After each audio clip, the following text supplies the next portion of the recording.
हमारे अमर शहीद भगत सिंह की कहानी आप सभी को मालूम। उन्होंने अपने जीवन में फांसी की सजा पाई और फांसी की सजा पाने के पीछे का कारण क्या था कि अमर शहीद भगत सिंह ने एक अंग्रेज पुलिस अधिकारी को गोली से मारा था। उस अंग्रेज पुलिस अधिकारी का नाम था सैंडर्स। लाहौर का वो सुपरिंटेंडेंट ऑफ पुलिस हुआ करता था। सैंडर्स ने क्या किया था, भारत देश के एक अहिंसावादी क्रांतिकारी, जो अंग्रेजों को भारत से मजबूर होकर भगा देने के काम में लगे हुए क्रांतिकारी लाला लाजपत राय पर लाठी चार्ज किया था सैंडर्स। लाला लाजपत राय ने अंग्रेजों की सरकार के एक कानून का विरोध करने के लिए एक जुलूस निकाला था लाहौर में। अंग्रेजों की सरकार ने एक कानून बनाया था, उसका नाम था रॉलेट एक्ट। उस रॉलेट एक्ट में यह व्यवस्था दी गई थी कि कोई भी भारतवासी को कोई भी अंग्रेज सरकार का पुलिस कर्मचारी रात के 2-3 बजे घर से पकड़कर ले जा सकता है और बिना मुकदमा चलाए उसको सालों साल जेल में रख सकता है। उस रॉलेट एक्ट में यह व्यवस्था की गई थी कि भारत के जिस व्यक्ति को अंग्रेज पुलिस ने गिरफ्तार किया, वो व्यक्ति अपनी अपील कहीं भी नहीं कर सकता, किसी अदालत में नहीं जा सकता।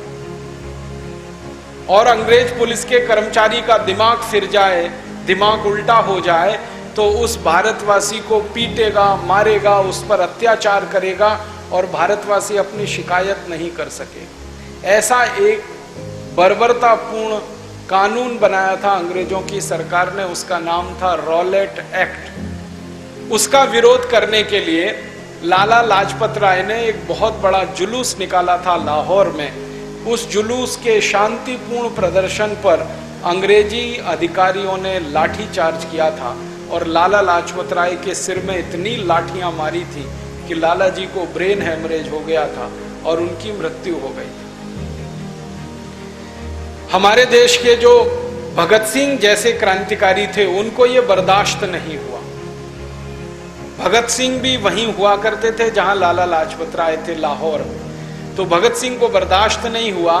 उन्होंने अपने साथियों के साथ मिलकर अंग्रेज पुलिस अधिकारी सैंडर्स के खिलाफ पुलिस में एक शिकायत दर्ज की। पुलिस की उस शिकायत के आधार पर इंक्वायरी हुई, जांच हुई। जांच में पाया गया कि लाला जी के ऊपर लाठियां बरसाई गई थी बिना किसी कारण के। लाला जी ने ऐसा कोई काम नहीं किया था कि उनको लाठियों से पीटा जाए।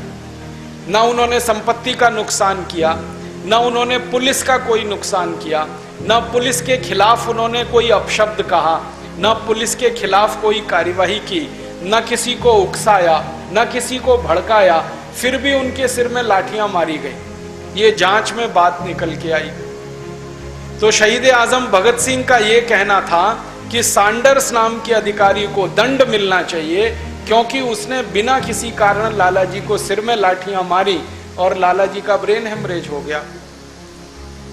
लेकिन जब सैंडर्स के सामने ये बात आई तो सैंडर्स ने कहा कि मुझे कोई सजा मिल नहीं सकती, कोई दंड मुझे हो नहीं सकता, क्योंकि मैंने जिस कानून के आधार पर यह काम किया है वो कानून मेरे पक्ष में है, पिटने वाले के पक्ष में नहीं। उस कानून का नाम क्या? उस कानून का नाम है इंडियन पुलिस एक्ट। यह कानून कब बना था? सन 1860 में। और यह घटना कब हुई थी? 1927।